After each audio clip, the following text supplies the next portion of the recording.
Selamat malam sayang. Sekarang waktunya mendengar cerita indah sebelum kamu terlelap. Di langit yang gelap, ada satu bintang kecil bernama Luma.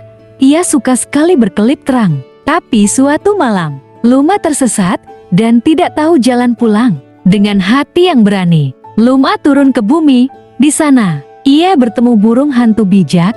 Sang burung berkata, "Ikuti cahaya hatimu Luma, maka kamu akan menemukan jalan pulang."